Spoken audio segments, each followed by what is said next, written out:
Welcome to Pastor Aggressive Podcast, a special Honduras edition. Yeah. Real life, real faith, real talk. Zach, what are you doing today? You look busy. I'm writing down some good questions. Yeah? I want to be prepared. AJ kind of hit us, couldn't put the fire under me. He's like, "Do you guys have questions for me?" And I'm like, "We don't really do that." I love that you're like, I want to be prepared, so I'm writing questions during the intro of the podcast. We're prepared. Good job. My bad. This is a professional podcast, so we're serious and we make sure we're Joe Rogan level, bro. Yeah, really doing it up. With Joe Rogan without all the toxic masculinity. We're like toxic femininity.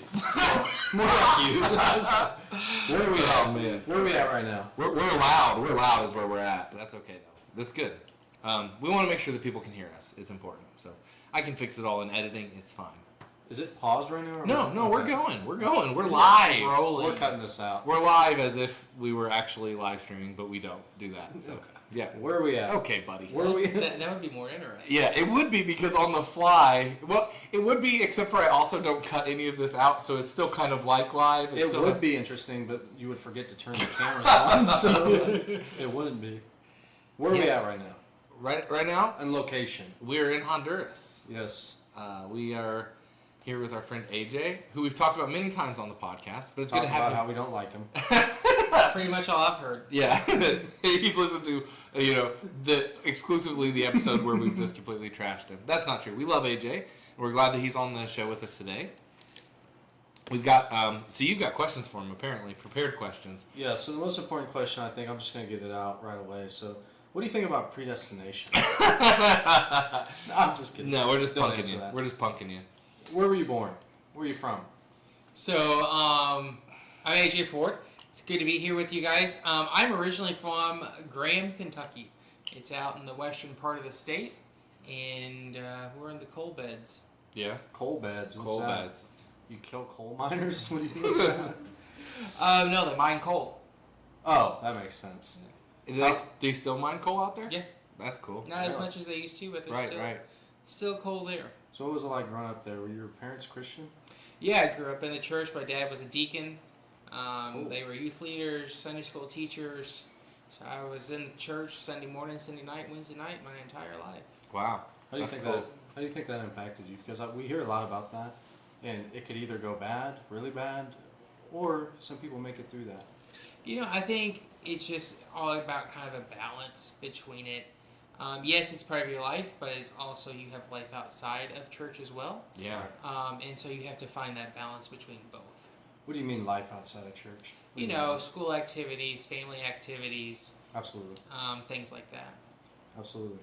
Yeah, that's really good. Your family still living in Kentucky while you're Still out here in Honduras? That's right, yeah. But they visit. Yeah, they were just here for a whole month. That's awesome. That's really cool. Are they pretty proud of you?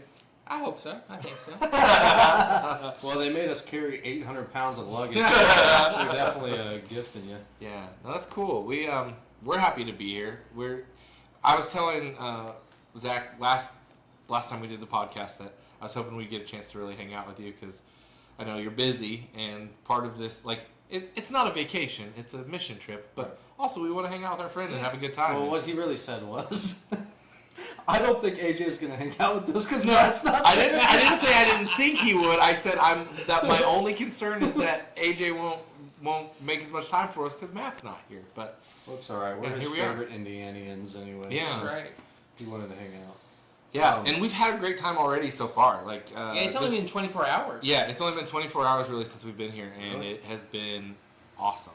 Like a really good time. One of my favorite things was just when we got to see the kids today, and them just like running up to us and hugging us and remembering us from last time.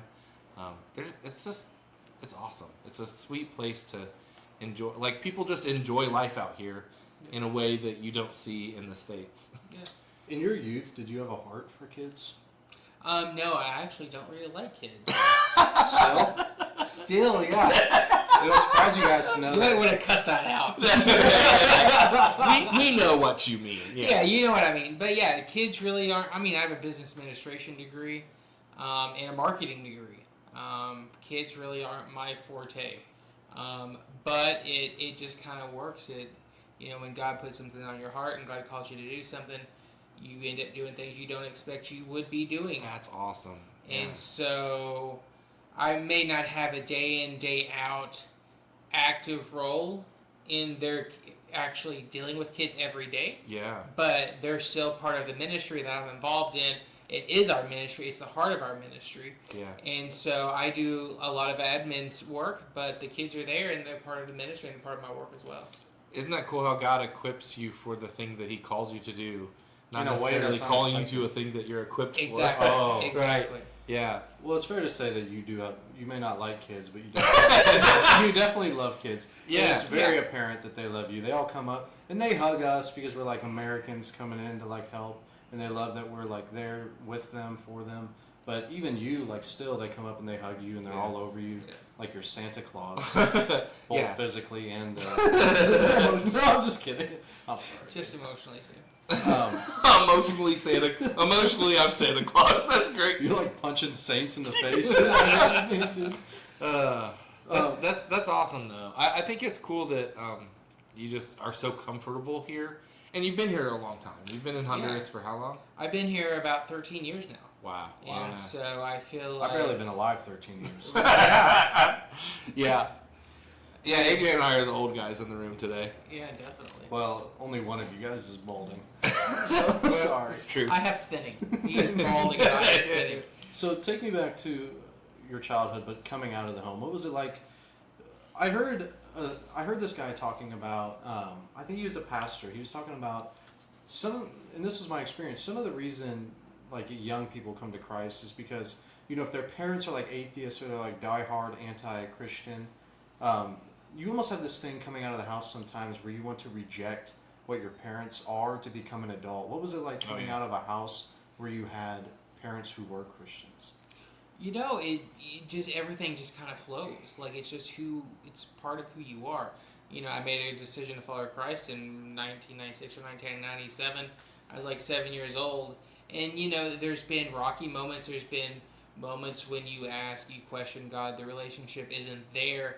But at the end of the day, you still know where you come from, and you still know what you believe, and you still know who's in control, and you know who you have a relationship with. Yeah. What were some of your early on doubts, if you don't mind me asking, or if you can remember? Doubts about Jesus? Like, is he even real? Like, is this thing real? You know, I don't think I've ever had doubts at any time in life, but there's been points where we have fought. Yeah. And we've had discussions, and we've had moments where, God, you answered that prayer that I've been praying for a long time, but you didn't answer it maybe the way I wanted you to answer it. Because a no is still an answer. But, That's right. But it was a yes. I mean, it was the literal prayer I had been praying. He answered. But at the end of it, it wasn't how my flesh wanted it to be. Yeah. And so I still had to praise Him and rejoice in His miracle, in His working and answering a prayer, even though I had to suffer emotionally and grieve during that time. Yeah. So learning how to rejoice and praise in a time of grieving as well. Yeah. Was very interesting. Man, that's close to both of our hearts for sure. Oh, yeah. Yeah. So you went to college, right? Yeah, I went to Oakland City University in Southwest Indiana. Thankfully, I wasn't born a Hoosier, but I have spent some time there. You can tell he's not born a Hoosier by the way he says Hoosier. Exactly. That says it elegantly. Yeah. Really Which classy. Kentucky isn't known for their elegance, are they? My favorite AJ moment of his Kentucky coming out, and you know this story, and I probably told it on the podcast actually, but when we were chasing down the Shrek ice cream last time we were here in Honduras, and we went to like 3 different ice cream places, and he'd pull up to the window, and can you say it for us, because I don't ever get the Spanish right? How do you ask for Shrek ice cream? ¿Tiene un helado de Shrek? That's so good. We're so stupid that we think that's funny. It's just his Spanish, because you've been here so long, your Spanish is so good and impeccable. And if you talk to you on the phone, someone would think you might have been born in Honduras. Like, your Spanish is that good. Well, thank you. But then when you have to say a word that doesn't have a Spanish equivalent and you say it with the English, it's got that Kentucky on it. And so it's just like the smoothest Spanish, and then all of a sudden just the most Kentucky Shrek. So what was it like going to college as a Christian. I know that's something people struggle with. Was it a Christian college? Yeah, so I went to a private university, Christian faith-based university. Wow. So was it I like saw a picture seminary? of him in his graduating gear today at the Yeah, house. you did. Yeah. Oh, really? Yeah. Where? The place we were painting. Yeah. Oh, I didn't see that. Oh. Well, you messed up, buddy, because it was a good Was picture. he hotter back then? He was was chubbier. he's baby faced. You were no bigger beard. back then? No Yeah. beard. Wow, good for you, man. Yeah. Anyway, what was your experience in college like? You know, I all my entire life I've been an introvert. I'm still an introvert. But my first semester university, I had a roommate that was from Tennessee, and he was a Tennessee fan. And he would come into the room and play Rocky Top at midnight What's as that? loud as he could. It's the song, the fight song for the University of Tennessee, and they use it in basketball, football, and it's, you know, that tacky orange and Rocky Top, and it's just a bad mix, especially from somebody from Kentucky. Yeah. And so we fought like cats and dogs. And then we moved out at Christmas. I moved into another room, and we became good friends. That's awesome. And so having him for a roommate for the first semester kind of drug me out of my shell a little bit. Yeah, that's interesting. I said something to a friend the other day. I was like, have you ever been around like a friend that you really like, and then you go spend a night at their house for like a night, and then it's like the next day and you stay again, and then the next day you're like, I don't ever want to see this guy again. Yeah, Sometimes that's a very real thing. It's like me and Warner. No, I'm just kidding. No, we actually get along great, but that's an interesting like character building thing. I feel like in high school I was friends with a lot of people that I didn't like at first. That's just a weird dilemma in your mind. I don't know. Did you experience that? Oh yeah, I think that's part of the reason that marriage is so difficult for some people, especially if they don't know each other for very long before they get married, because then you are spending all of your time with this person that you like parts of, but you What do you mean haven't by seen that? the parts you don't like. What do you mean? Well, by I don't mean that. I don't mean that weird. I literally just mean like character traits Yeah. that you're like. I've only seen the best character traits, the ones I like. Now I'm seeing all of the other ones that you've hidden from me for so long. Yeah. Yeah, and that happens. Yeah, like you said, when you're a kid, you go and hang out with your best friend at school, and you're like, yeah, 8 hours at school, this is great. Or you go spend the day with them. You know, oh, that's awesome. We spend the night a couple nights, and then you're like, oh, now the fun is worn off, and we're getting the real parts. And it was really bad for me because I wore diapers until I was 12 years old. For real? It's for real. So I had to put a diaper on every night at my friend's house. That's intense, dude. It is intense. But I've overpowered This is news to me. Yeah. You didn't know? No, I love that we're just gonna gloss over it too. That's great. That was only 8 years ago. That's bad math. 9 years ago. 9 Yeah. years ago. Pretty good math, actually. Close. It's about as close as you can get. What were you like when you were 21? I don't even remember 21. You're only like 62, dude. That's not that long. Yeah, I don't really, I was an introvert. I've known a lot of people, but to say I've had friends, I never had friends. Well, you were friends with Matt. Did you meet him? So Matt came after. Matt came in my second year.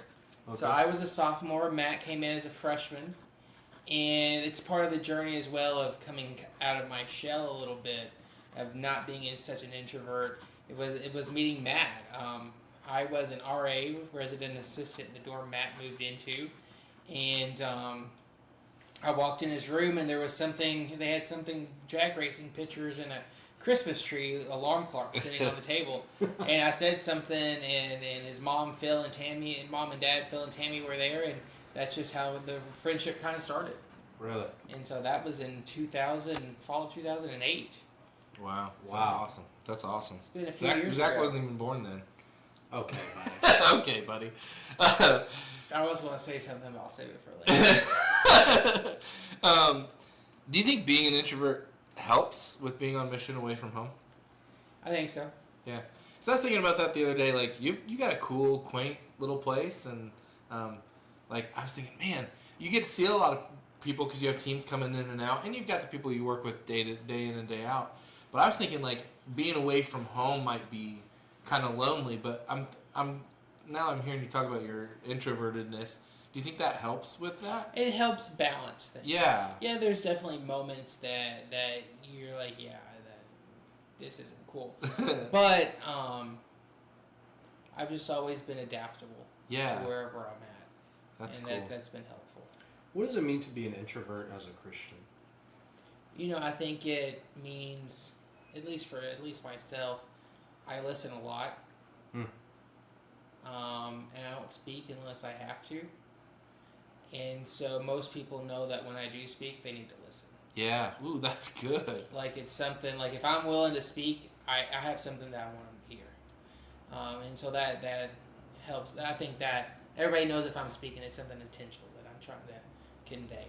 And so I think that helps a little bit. Me too, bro. I'm totally that way. Like, I never say anything, so when people... You never say anything that's not necessary. That would be the only stuff I say. That's funny because do you remember when we had Matt on the show? That is the opposite of an introvert. Me and Matt are very opposite. Well, but Matt said something very profound to me that helped me out in a lot of ways about doing certain things as the pastor in a church in that same way. Because I was talking about how I don't really like doing announcements and stuff like that. And he said that it's probably better if I don't do announcements. And I was like, well, why? I don't understand. And the point he was making was that for me as the pastor, the less I get out in front of people before I'm behind the pulpit, from like a presentation standpoint, is probably better. Yeah.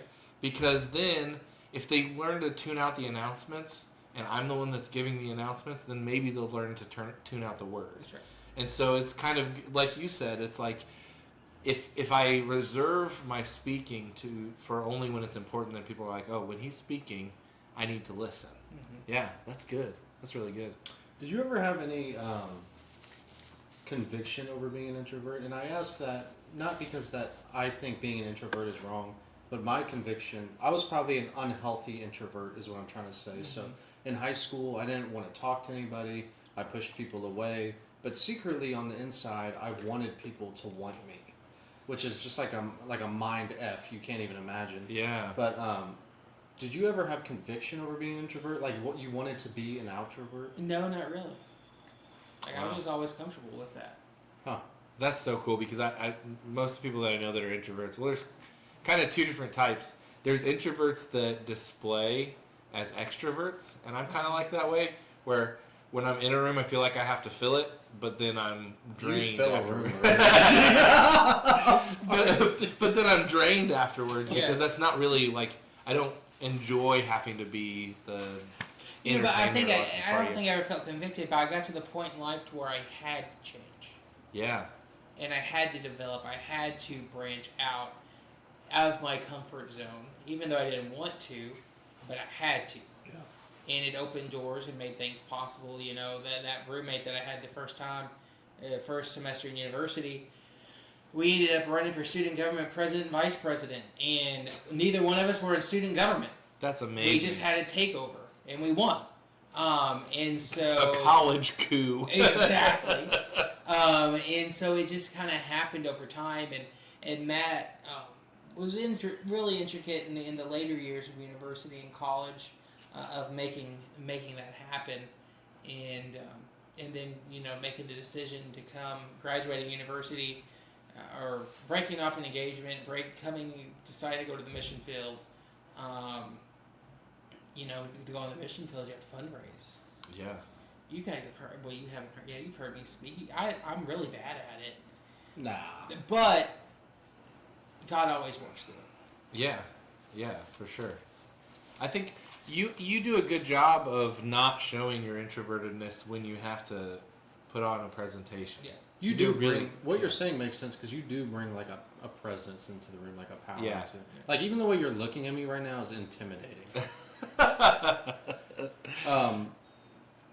What was it like coming out of college? What did your life look like? And did Matt have any like serious influence on? I mean, you touched on a little bit in engagement, which I didn't know about. And if you don't feel comfortable talking about that, don't. But what was your life like coming out of college? I graduated university in 3.5 years, and my senior year was split between a spring semester and a fall semester. Wow. And so that summer, from the university, we had the opportunity first trip ever, international mission trip, service trip that university had ever organized to go overseas. It was to Honduras. And so Wow. me, Matt, my roommate friend Ryan and his wife Whitney, and then Laura, and some other people joined, and there was like 12 of us that came on the trip. The team leader was one of our advisors, one of our role models in university for me and Matt and others, and so we came on this trip. And right before the trip, like the week before, was our denomination's annual conference. And I had only been a couple times in my life. I was doing my internship with our denomination's adoption agency, and so I was working the table, and it just happened to be the night that I was there was commissioning night for new missionaries.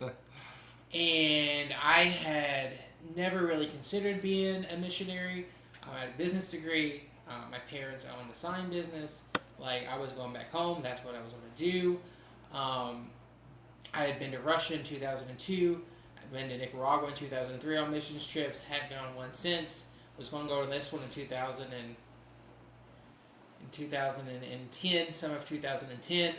And that night, God, during the altar, the prayer time of the commissioning service, I felt like God just threw me up against the wall and said, "This is what you're doing." And I knew I had to tell somebody, and so I did. I went and told somebody. And then 3 days later, we were heading to Honduras. And so during that week here in Honduras, God just confirmed a lot of things. And then that week in Honduras turned into the opportunity to do an internship for 2 months after graduation. So I graduated the 1st of December, and I came to Honduras the end of January for 2 months. That's amazing. Wow. And so I was here for 2 months, and then that 2 months turned into the opportunity of a full-time position, opportunity to come back and serve. And so I went back to the States in March, April of 2011. And just making sure I got my dates right. 2011, and started fundraising and seeing what God was going to do. So you talked about kind of how you got into it, and it was pretty quick for you. Yeah. From call to being out here. What advice would you give to people who are feeling like that first kind of initial call to missions? You just gotta go for it, but you gotta examine why you're doing it. Yeah. Is it just for the adventure, or you want to go just to get away from something, or why are you wanting to do it? Is it really what God's calling you to do? And so just seek Him and see where He's leading in that. How are some ways to try it out though? Because I know one of the things that we talked about just when we were hanging out last time, I think we were sitting around the pool, was how so many people get into feel this maybe emotionally charged draw to missions, and then go for it and go all in, and then burn out within 6 months. Yeah, I mean, if you feel like you want to go on missions, short-term trips are a perfect opportunity. And I encourage people to do 2 or 3 trips. Yeah. Go to different places. Just don't go to the same place every time. Go out and go to different continents, go to different countries in Latin America, to get different feels, get different experiences, because each and every one is completely different. Well, you said you'd been to Russia, Nicaragua, yeah. and Honduras. Yeah, And that's then way different. if you get to the point in the opportunity where you feel like, yeah, this is confirmed God's doing, you have to prepare yourself. Just don't pack a suitcase and move overseas. Yeah. Get some cross-cultural training. Understand spiritual warfare. Yeah. On the missions field from people that have experienced it, because it's completely different than anything you've ever experienced in the States. You have to get help understand culture shock. Yeah. And things like that. You come on a week, you think you figured it out. You hear people say, "I've been to Honduras 10 times over the past 10 years." Yeah, that's 1 week out of a year for 10 years. That's nothing. We have a great time out here, but I get to go home. It's like there's an end date for me, Yeah. and that's interesting. And then wherever you're going, learn the language. I think that's one of the barriers that would be a struggle for me. I feel like my mission is in the States because of the things I'm doing right now, Right.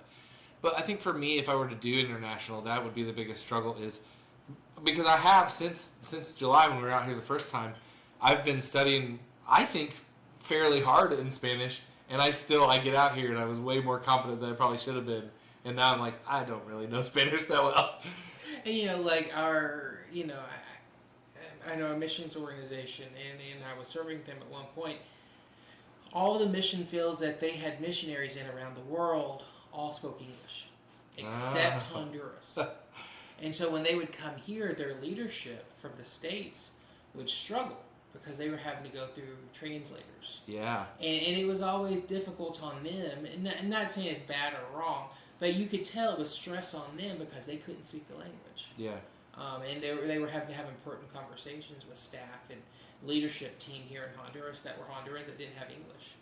Yeah. So, I have a couple questions. You said you went to Russia and what was the other place? Nicaragua, which is just south of Honduras. What was your purpose for going then? I was 11, 12 years old. Wow. Went with my aunt for 2 weeks to Russia. I don't know what type of parents let their kids go. There's no way. She was I have a 12-year-old. There's no way I would let him go to Russia. She was just especially right now. She was just going to get vodka. Yeah, she had a friend that when the Iron Curtain fell in 90, Yeah. she started immediately going to Russia. That's awesome. And she had made contacts and built relationships with Russian officials and generals and different things. And so I probably over the past, since 1990, 35 years, she probably made 30-something trips into Russia. That's incredible. Taking Bibles, taking resources, taking whatever the churches there at that time needed. And so my aunt was on the board or helped with the board of the organization that she had started at that point in time. And opportunity came up, and I went. I didn't know. Yeah. Yeah. Why'd you go on your second? What was that one about? So my aunt once again was doing teaching at a pastor's conference in Nicaragua with an association, an organization that she had contacts with, and I was able to go along and have that experience as well. Yeah. Go ahead. So you said when you came to Honduras that God affirmed things for you. Mm-hmm. Do you have any specific examples of what that looked like, or doubts or questions you were having before you went? Walking off the plane, it just felt right. There was never any doubts. Yeah. Yeah, That's came cool. to you. Okay, so let's make this personal because I feel like we're indirectly talking about me right now.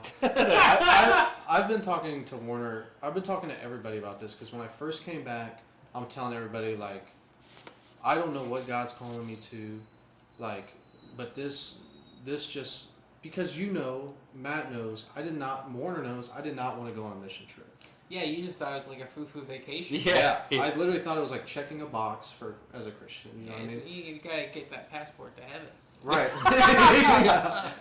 You need 17 stamps before you get there. Because you have to go through either Atlanta or Miami to get there. Yeah, that's to hell, buddy. Atlanta. I'll tell you, we had a way better experience in Atlanta this time than we did in Miami. Well, no, from a practical standpoint, the ministry experience in Miami because we got stuck there was awesome.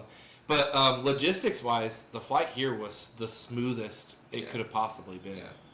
So with me, I've been talking to all types of different people that have started ministries. Like this one guy came out of Indianapolis, started a ministry out in the country, and like brings kids from Indianapolis to the country to experience like what natural life looks like. And just all these people have these radical callings, and I'm talking to them, and everybody tells me that like God just has to affirm it. And I don't know what that looks like. Like God, you have to be sure that God is calling you to it, because what I'm trying to do, and I have a problem with this, is like always trying to serve God better, whatever that looks like. And that's a good thing, I think, but could also be a problem. So I just wonder what it looks like for God to affirm his calling for you. Because I'm 21, obviously. I'm not very old. And I've only been in the faith for 2 years. But I'm just waiting to know that he's affirming this calling for me. It's different for everyone. Yeah. You're not going to get a textbook answer for this. I would just want him to text me and be like, yo, bro. Yeah, unfortunately, it doesn't work that way. But when you know, you know. Did you have any fears when you knew? I grew up in a town of 400 people. being an introvert, never, I'd go live with my aunt and uncle in Chicago, Northwest Indiana in the summers during school. Did that pretty much my entire life. There was uneasiness, there was nervousness, but there was never any doubt or fear. Here's the thing, Zach. Even if God did text you clearly, it'd still take you like 3 days to text him back. So I have a problem with texting. Noted. Did you ever get off of me for a second? Did you ever have any confusion in your calling, like leading up to that? Were you like a person who was wondering what your calling was? When I signed up and was going to go with the organization, come to Honduras after the internship, you start the fundraising process, and you have to raise, with this organization, you had to raise a certain amount of money before they would send you this, and this. And so you start the fundraising process, and it went in over a year. Wow. Of just speaking at churches. Wow. And it felt like he was falling on deaf ears, and so you get burnt out fundraising because you just feel like I'm doing this, but not seeing much progress. And you go to churches, and you're like, yeah, this church has no idea what missions is. yeah. And they have no interest, but they'll give you $500. It's not going to go any deeper than that. Yeah. They'll give you $100 for coming. Yeah. And so you find churches like that, but then you get in a church that understands missions, and that's a praying church and wants to be in, doesn't really know how to be involved, but they just want to support you. Yeah. Either just through prayer, Mm-hmm. and then some want to do financial, and that's great as well. But that's ones those gems that you find that give you the fire to keep on going when you get discouraged, and they come just at the right time. Yeah. And so I did the internship in March of 11. I left, and then it wasn't until June of 12 until I made a move to Honduras. Brought stuff down, kind of saw where I was going to be living, went back to the States, did a little bit more fundraising, went to cross-cultural training, and then November the 1st of 2012, I loaded up and went to Guatemala for 4 or 5 months and did language school. And so just that process of that, just waiting, what God's called you to do, but you're waiting because of man regulations, which are good, because we need that. We need that safety net. Yes. Yeah. But just having to wait, because God's going to provide it in His timing. See, this is something I struggle with, is the feeling for the needing of a safety net. Something You don't like safety nets because you don't like fun. that's why you didn't want to go on a mission trip in the first place. Remember, you didn't want fun. You didn't want comfortable. Now when he goes on a mission trip, all the thing he wants is fun. Yeah. I've asked AJ 14 times if we can go to the market so I can buy a new coffee roaster. Did you have any discomfort with leaving a comfortable life? It's always you experience culture shock, because here is so different in so many ways. Basic things that in Honduras has progressed in almost 13 years. Things are a little bit easier than they used to be, but before, going to the bank is like an all-day event. Yeah. You have to go to the bank to pay your power bill. There's no online payment. There's no mailing a check. And so you have to plan these things out to make sure everything's done in a proper amount of time. Language barriers, even though I went to language school, my language still wasn't the best. There were still things I didn't understand or I couldn't communicate, and I still get frustrated because I can't communicate. You get used to ordering things off of Amazon. Yeah. That doesn't exist. And now you're just almost in the Amazon. Yeah. Right. And so, just things like that. It's been so long ago, really, I don't really remember. Yeah. Would you say you're comfortable now? Yeah. Yeah. This is more home than there. That's wild to think about. It is.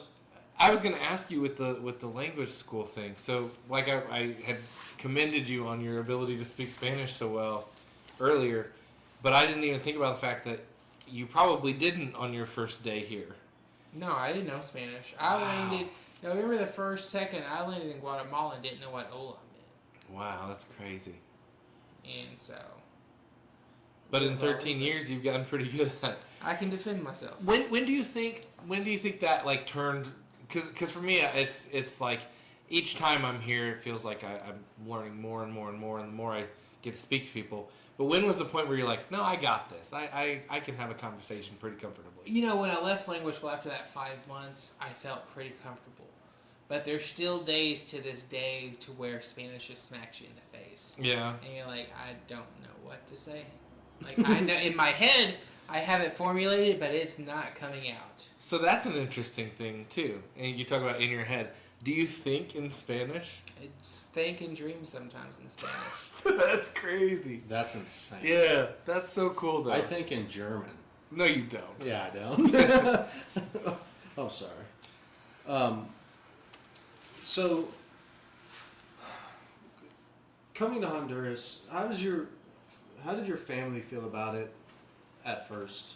You know, they've always been really supportive of it all. They've never questioned or doubted any of it. They just went along and said, all right, that's it. So did Matt have any influence on you wanting to go on a mission trip in the first place? Because he's very mission-oriented. He is. But you were a Back missionary then he before. wasn't. You were a missionary before he got into it, right? Right. So I graduated a year or so before Matt. We came on that first missions trip together in 2010. That was his first mission trip. It was my third, but it had been a long time. Yeah. And so that's when he really got the heart for missions. That's cool. So what's it like? What's your guys' relationship now like? Now that you guys are both, a little older. Matt has a family and kids, but you guys are both missionaries. You're in Honduras. He's going to be in the Philippines. Like Yeah. that's a lot. It's going to be interesting. Yeah.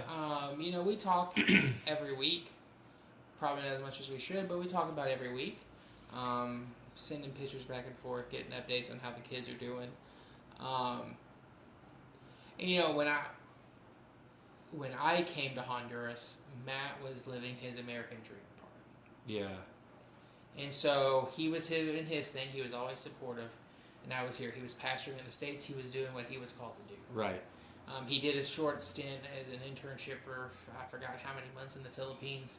Went back, graduated, and then took a church and did pastoring and all that fun stuff. And so during that time, we probably didn't talk as much as we do now. But over the past, I would say 5 or 6 years, the relationship's gotten closer once again. Yeah, that's cool. I would say with both of you, I feel like you and Matt are both people that I can go, months without talking to either one of you, and then when I talk to you again, it's like there's not been a lapse. And that's the way it's always been with Matt. Yeah. And I feel that way about you now. Like when we got here, I feel like comfortable just chatting and hanging out. It feels like it hasn't been that long. Yeah. And Arnold, bro. We were very Arnold happy too, that yeah. Arnold just gave us a hug. We're like... He won't do the podcast, but he did smile and give us a hug.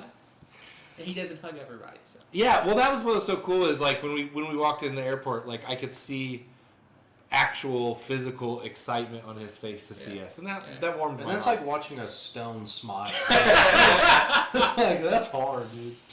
And Luis, man. So who are Arnold and Luis? How did you meet them? Arnold and Luis, they work for the organization that I'm country director of here in Honduras. Luis is in charge of maintenance for our organization, and then Arnold is his assistant. How did you meet them? Just as coming into this position. Really? So they were already here? They were already here, yeah. He's like 24, dude. What was he, 11 years old doing Well, maintenance? he grew up with the missionary that was here before that was right? Before me. And so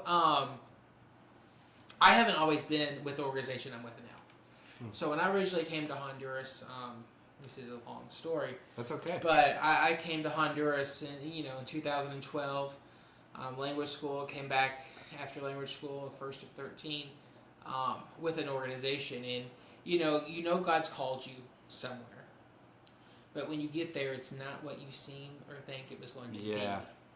But the calling is still there. Yeah. And one thing I've learned, especially here in Honduras, most missionaries that come with an organization don't stay with that organization very long, but then sooner or later find their own way and still stay in Honduras. At least back when I first came, that was a case for a lot of missionaries. Yeah. And so there was just a lot of things that it was just best that we parted ways. I felt like I had been pigeonholed in a lot of ways and wasn't being used to my full potentiality. Yeah. I felt like, I'm just kind of like trapped, and nobody's willing to listen or change or help me process. And knowing a lot of things now, I understand why. I understand a lot of things that had happened were happening behind the scenes. I didn't see. Nobody else knew was going on. Sure. Because of some leadership that was here in the country, and so I made the hard decision of leaving. I was born and raised in the General Baptist Church with the General Baptist University. I was serving overseas as a General Baptist missionary. And now you're accountants. And, no. And, I'd raised all this money. And when I left, I had to sign over all that money that I'd raised. I had to start I've from never even thought of that. I had to start from ground zero. That's and interesting. I was already established in the field. Yeah. And so I didn't know what I was going to do. Had no idea. And, I'd been tossing around the idea of parting ways with this organization. And at that time, I was attending the English-speaking church in San Pedro Sula. And an organization, a lady that was director, founder, came up to me after church one Sunday and was like, I want to talk to you about a position. And that was like in October, November. And I just didn't know what that was going to be. I didn't know what was going to happen. And I was like, yeah, sure, we'll talk. And we talked, and it just felt like the right thing to do. And so in January or something like the first week of January, I parted ways with that organization and loaded up a pickup truck, bought a car here in country, and moved everything I had from where that organization compound to San Pedro Sula to the city, about 30 minutes away, and set up house. And started to partner with this organization. We networked children's homes together all throughout the country. I got to travel. I got to experience a lot of different places I never thought I would get to experience. A lot of things I never thought I would get to do. They worked with the government orphanage, taking care of special needs boys and kids in that government orphanage. They had hired some employees to take care of those special needs kids. I visited during that time, partnered with that organization, probably visited 120-something children's homes throughout the country of Honduras. Went to the bush, went to the jungle, almost died. Yeah. Had, a lot of crazy stuff, and God just kept opening doors. When I thought my time might be in Honduras coming to an end, He always opened another door. Yeah. And having to sign over all that money, my sending church, my home church, they stepped up. I don't think they really understood missions. I still don't know if they understand missions. But they stood up and said $1,000 a month. That's amazing. Wow. And That's incredible. That allowed me to stay on the field, and they gave me, I think, $8,000 of a nest egg so I could set up house. That's amazing. And Wow. so they just did it because that was the church I was born and raised in. And after several years, I with networking and so on, we had started a conference for children's homes in Honduras. Founded that conference that happened every year for the last 10 years of children's homes coming together, networking together, discussing and realizing they're not the only ones going through certain situations. And so they came together learning from each other, they're sharing and learning from each other. And it was really beautiful. It's something, that continued on over the past 10 years or so. And it was just beautiful to see that happen in the first place. How did you end up where you are now, though? Yeah, so we're getting there. Sorry. Yeah, and so I started working after that. I saw and had the burden for special needs kids because I'd been working with the government orphanage with this organization. Government orphanage closed. We helped the government orphanage. The government put on us to find these boys a home, and there was 13 of them. Mm-hmm. And I went all over the country asking, hey, will you take these kids? Will you take these kids? Will you take these kids? Nobody take them because it's such a responsibility. Nobody felt like they had the capability of doing it. The last home we knocked on said yes. And it was a horrible place. It wasn't the best place on earth, but they said yes. Mm-hmm. And so I remember loading those kids up and driving them across the city in a 15-passenger van, and I was a nervous wreck. But we got them to their new home. We made it work. I worked intensively, founded Walk by Faith Missions. During that time, we worked intensively with those kids. We got 4 or 5 of them in school for the first time in their lives. They were just doing fantastic, really doing well. We lost one of them through the years. But the prayer always was something I mentioned earlier. The prayer I've been praying for 6 years was for God to either open up, make the way for me to create their forever home, a place for them to live forever in good quality care, or for Him open the doors to the land of flowing of milk and honey, the promised land. Yeah. And He answered it the latter. He Yeah. opened it up for them to go somewhere else. That was something that would have took me a lifetime to recreate. Yeah. Would have taken me $1 million to recreate. I couldn't even imagine what they walked into overnight. Yeah. And so that happened in January of 19, and that's when I had to learn to praise God and praise Him and thank Him for what He did, even in my selfishness and my own grief. Yeah. And that's when I thought my time in Honduras was over. And so that was in 19. I went back to the States for a sabbatical, and in June I came back, and a lady, Donna Zipper, a former missionary with Mission on the Move, she came up to me and said, we want to talk to you about you joining us. And the former director and his wife that were there at that time said, yeah, we really want to talk. And so in August of 2019, I came to join Mission on the Move here in Honduras and lived in the city and commuted back and forth and did a lot of stuff for several years. And then in July of 23, moved from San Pedro Sula here to the Lago de Yohoa full time. That's amazing. Became a country director for Mission on the Move here in Honduras. That's so incredible. But the interesting thing is, every time that I felt like the doors were closing to maybe transition back to the States, He never said go. When you were in those moments, did you feel like it would have been a good thing to return back to the States, or did you feel like you would miss being here? I never wanted to go back to the States, but I was open to understanding whatever God had and what God was saying. Yeah. Praise the And Lord. He's never given that release. Yeah. You mentioned your home church that you grew up in really stepping up when you were struggling. And it reminded me of this passage in Colossians when Paul is telling the church to be people of prayer and how to be people of prayer. And one of the things he mentions is he talks about this guy, Archippus, who he tells them to encourage him. Octopus? Archippus, I believe is his name. And he tells them to continue to pour into him and continue to encourage him to follow through with his calling.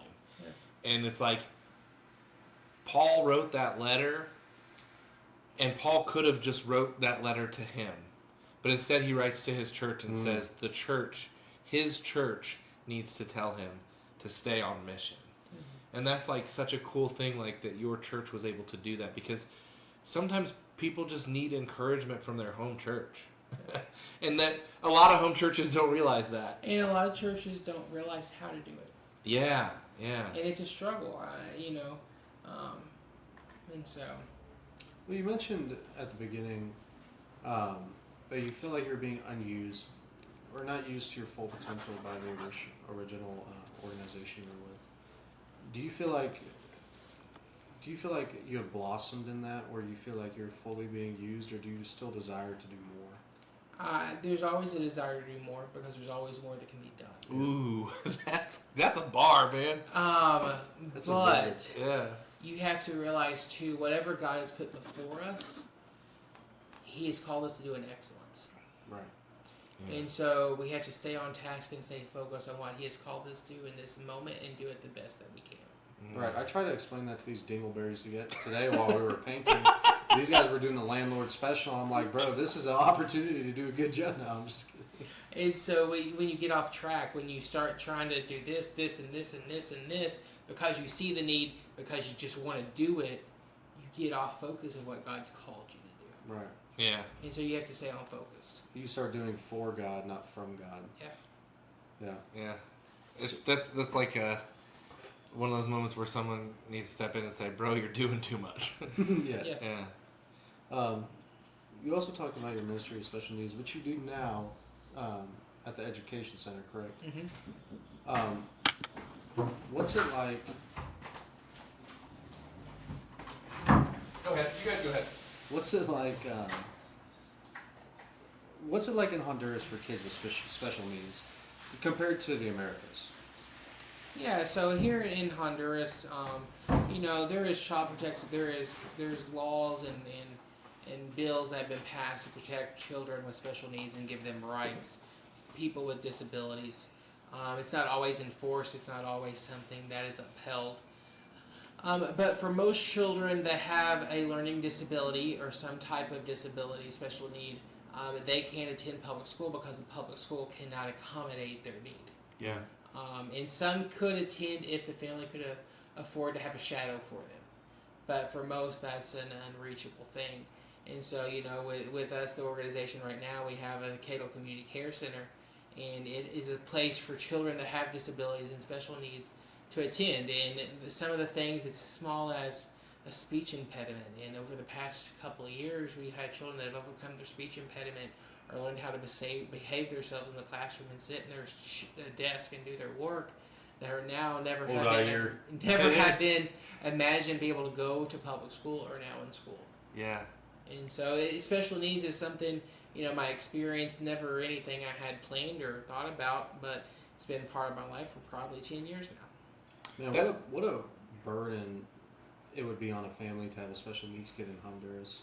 I guess not in a spiritual sense, but I mean in a material sense, like you already have barely enough to scrape by, and scraping by out here is not like scraping by in downtown Indianapolis. You know what I mean? Like in downtown Indianapolis, you can flush toilet paper down the toilet. Right. You have food, and the government is giving you money for food. Yeah. Out here, you're like in a field in 100-degree weather, cutting pineapples when you're 12 years old or maybe younger, to help your family even get just what they need. Yeah. So imagine having a special needs kid on top of that needs a wheelchair, that may need speech classes. Assistance. Yeah, 24-hour assistance.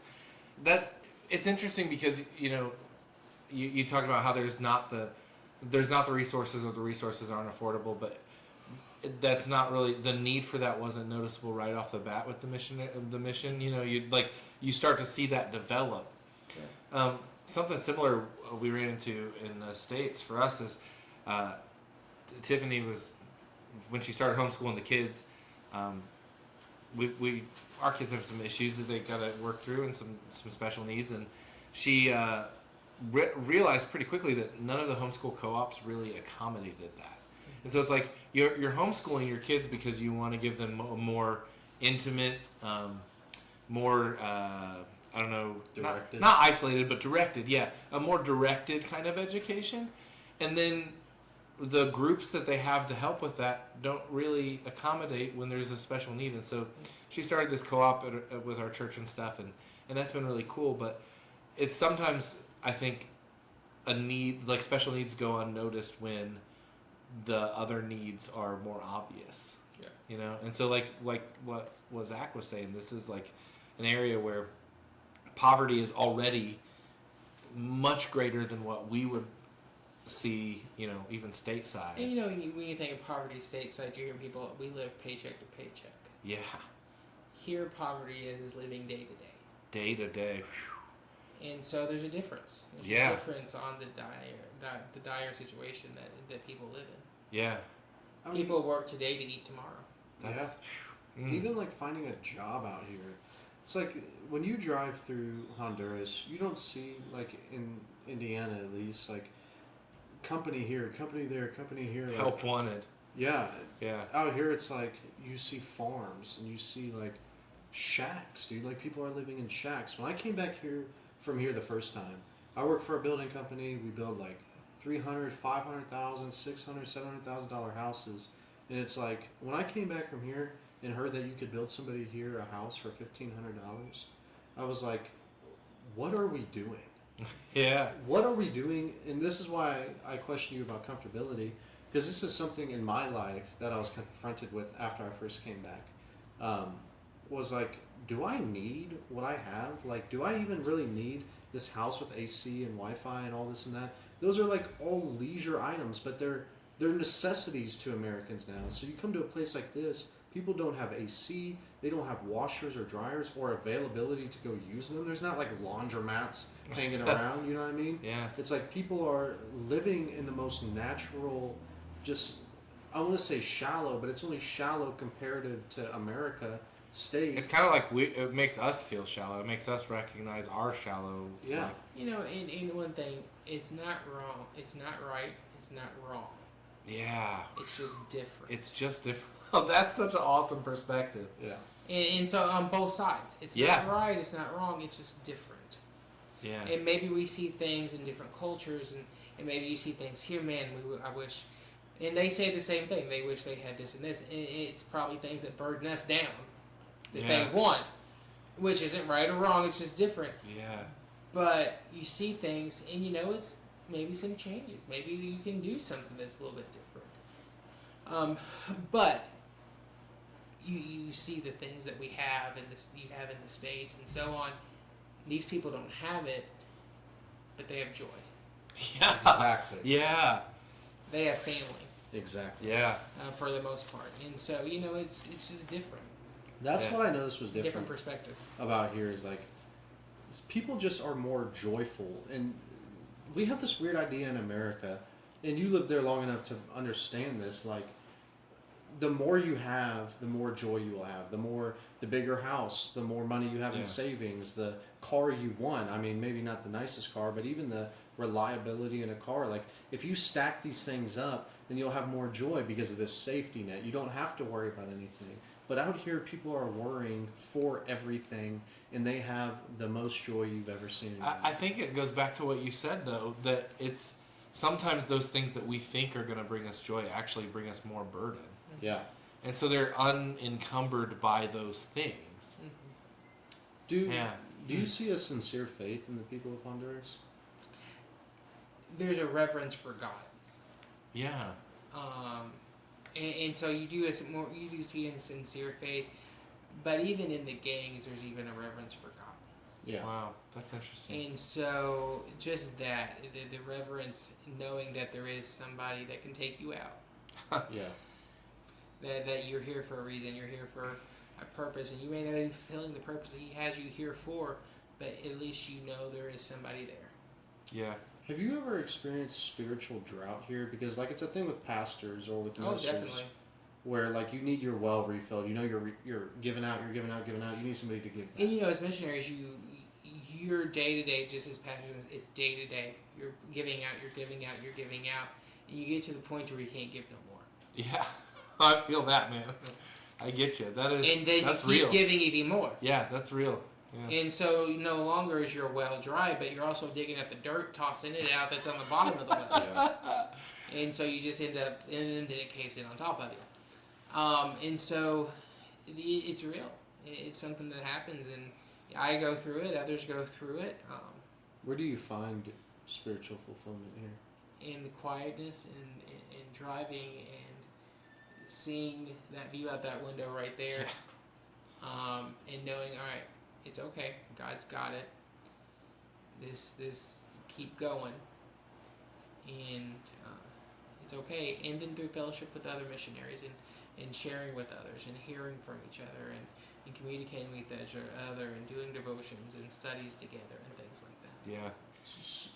I was gonna say, you talk about like the reverence for God here, and like some of that may not equate to like real relationship, but then also the flip side of that is we went to the Spanish speaking church with you last time we were here, and it's unfortunate that we don't get a chance to do that today. This week, just we didn't land on a Sunday really, as far as we go to like a Catholic church, go to a Wednesday mass or something like that. But that church we went to, I did not understand the language they were speaking, but the language of their heart was clear. And it didn't like that's a bar. It didn't take away from my experience, because it was cool to see people in a completely entirely different culture worshiping the same God that I worship in the way that I worship. And it's like, it kind of made me think like maybe the language barrier isn't such a big thing when you look at the spiritual connection and in unity. Yeah, it's a wake up call, and something that we talked when you were here in July, August of last year. The gospel is not a United States gospel. Yeah, whew. For some people it is. The gospel is in every language. Yeah. God speaks in every language. Yeah. The Holy Spirit moves in every setting. Yeah. In every denomination, in every country, in every church. there's something there, and it's not just a United States gospel. Yeah, that's really cool. So would you say that you don't have to talk on this if you don't want to? Would you say that having teams out is more draining or more fulfilling? It gives you an energy burst for some, because you get people that you know, people that you have somewhat of a relationship with, People that you love that are that hilarious you get with to six love. packs and long hair like us. Exactly. And so you get to spend time with them. And it's refreshing because it's people you know. It's people that you know where you're from. Yeah. It's people you feel like you've known your entire life. Yeah. And so those are the good things that we're really just encouraging. Yeah. And all teams encourage in their own way. But when you have teams, people that you have built a relationship with, other than just on a team, that's what's special when they come and visit. Yeah, because AJ listens to our podcast. We're basically best buds, dude. One of the 5. Yeah. That's good. That's good. Hey, Okay. subscribe, like, and subscribe. Okay, buddy. Smash that like button. We're getting ready for dinner, so we probably should wrap it up here. But one thing I did want Catholic. one thing I did want to mention. You didn't get it. Wrap it up. Get it? The thing. Wait, I am a Catholic. No. Well, now you're making me lose my train of thought here. There was I had something. I have a question. Okay. We'll get back to it. Yeah. Go ahead. Do you ever plan to retire? I don't. That's a good question. I like the idea of it, but on a missionary budget, on a missionary salary, Yeah. I don't know if it's ever something that's a reality. But one thing I have learned to do is, and especially since the pandemic, retirement's great and you put back for that, but you just live. Just live, yeah. Because you don't know. Right. Yeah. That's funny because my company offers a Roth, like 401k, Yeah. Roth IRA. You should pay into that. They offered it to me. And I call my supervisor. I'm like, dude, I don't even think I'm gonna live to 65, bro. I don't want to waste my money now. And then you can leave that money to AJ Ford with Mission on the Move. Yeah. You'll be like 180 by the time I'm At least 65, 5. dude. Like what? Yeah. That's. I think what I was gonna say is I was gonna ask you. I was gonna go back to this whole thing of like people pouring into you and like the whole pastor connection thing. Like I get that. I feel that to my core. Sometimes that pouring out to the point where you're almost exhausted, like there's nothing left to give from. Do you have like people that pour into you? Do you have like pastors or other missionaries or people in your life that you like when you need that refilling, like that you can go to? Yeah, definitely. There's a couple of pastors that I've met just in the past 10 years.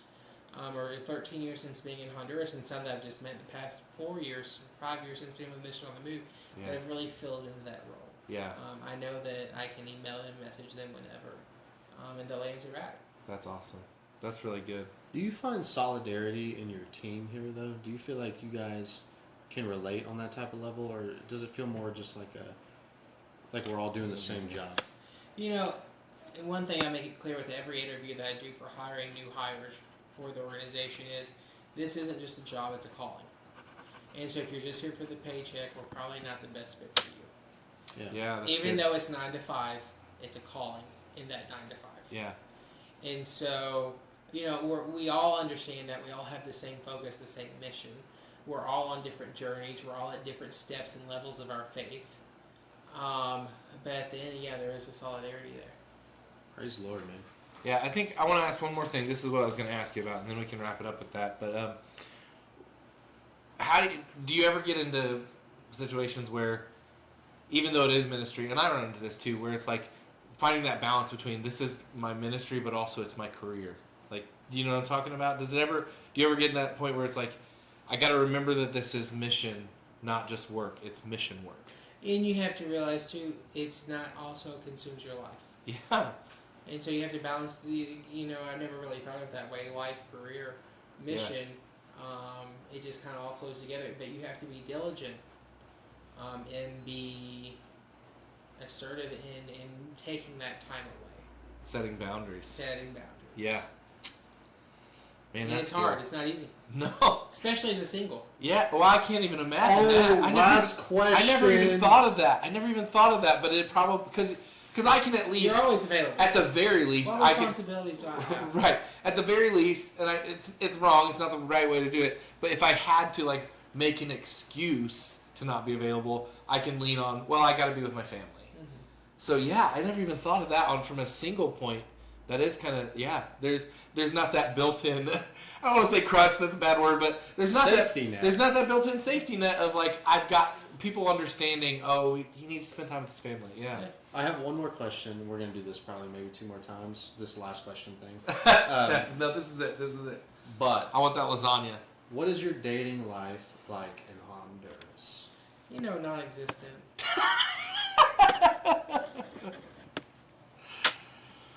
That's all I'm getting?